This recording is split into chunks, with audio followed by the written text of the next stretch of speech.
Okay, guys, we'll be talking about the Hubble Space Telescope. H.S.T. is the most famous space observatory that's being placed in a lower Earth orbit by Space Shuttle Discovery in April 1990. Hubble has sent back a huge amount of scientific data and incredibly detailed images of objects in space. So, you guys have been wondering how low is the Earth orbit? So, if I'm correct, the orbit is placed around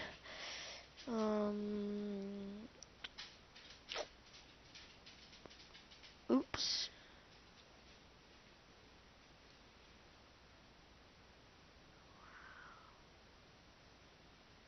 Here it's about this size. That's how low it is. A normal orbit for most telescopes are about here. The reason why I don't know why Hubble is placed so low in almost Earth's atmosphere. Do not tell me, but Hubble is supposed to take pictures of faraway galaxies and is the most powerful telescope ever in the whole entire history of mankind. Lyman Spitzer, 1914 and through 1997, developed the idea of a telescope in space and was instrumentally in the design and development of the Hubble Space Telescope. So, he was pretty dang smart. Okay, the Hubble Space Telescope fast facts is length, it's 43 feet, 4 inches. And then diameter, it's 13 feet, 9 inches, 1.2 meters. Weight, 24,490 pounds. That is a lot. That's like 10 tons, I think. But launch date is April 24, 1990. Cost at launch, $1.5 billion. Orbit, 354 miles, 569 km above Earth. Now, for scientists, that is actually really low. And the speed is going 17,500 miles per hour, 28,000 km/h. Okay, so the next we'll be talking about is, this will be part 2. Let's talk about the universe. The universe is everything that has 6 planets, stars, galaxies, and other space between them. Every time it's part of the universe, no one knows how big the universe is or where it starts and ends. Everything is so far away from stars and galaxies can take billions or light years to reach us. So it's like here's the universe. Here's our galaxy, and here's another galaxy, and here's another. Okay, so here's our galaxy right here. This little tiny spot, because there's other big ones like Andromeda and some other ones. While there's little tiny ones near our, kind of like orbiting our galaxy. Like a galaxy is orbiting our galaxy, or a galaxy orbiting a galaxy. It makes sense. So, if you put this, light would take a long time. And when we look at a galaxy, we actually see the past of that galaxy and what it was. Because how long light takes there, how far the past we're actually looking at the galaxy. So if a galaxy was, let's say, 100,000 light years away, that means this means that we're gonna look 100,000 years in the past toward what that galaxy used to look like. Now, if we looked in the present, it wouldn't actually look like that still. It's just that since since it takes so long for light to reach us, it's actually still traveling to us. It's just that we're seeing 100,000 light years in the past because light hasn't even reached us yet. So we can see the universe as it looked billions of years ago, which I already explained, but we can use the information this light provides to discover how the universe began and how it may end.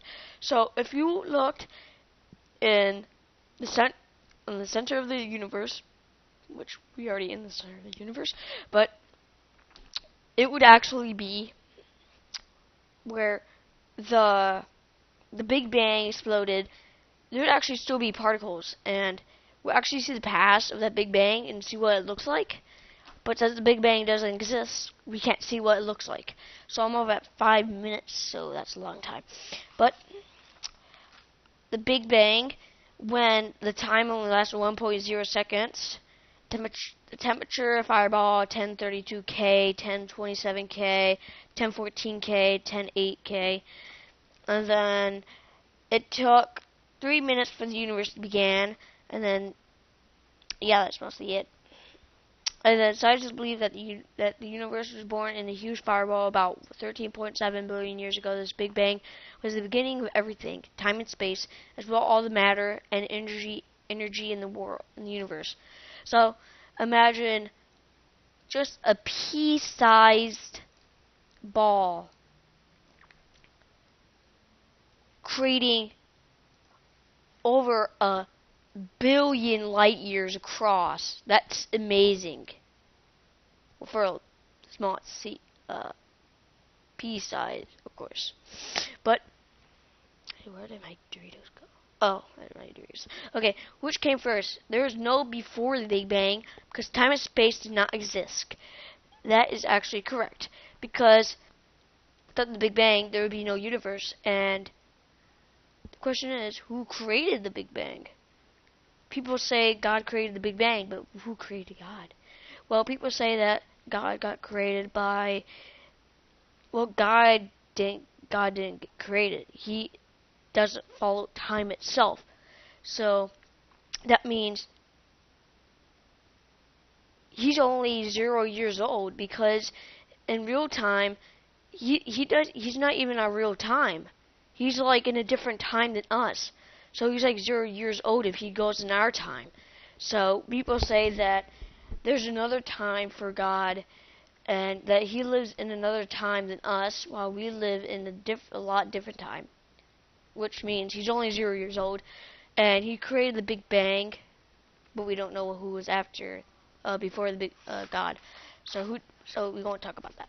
But the moon is held in orbit around the earth by the pull of gravity. So if we created a huge object around the sense, this is actually a fact that our body is actually have a gravity pull, but it's really thin.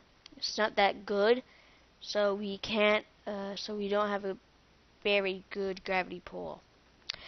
But scientists can't see what the universe was like immediately after the Big Bang, but they are trying to learn more by building huge machines on Earth. Yes, huge machines that are going to replicate the Big Bang, and it's going to like create particles that are under the Earth, and it's going to be a huge circle colliding at the speed of light, and it's going to clash together, and then it's going to create the Big Bang again, but it won't create a whole new universe again. That would be very creepy and very weird if a universe inside a universe. Okay, so scientists do not know how many galaxies there are, but they say there's 100 billion galaxies.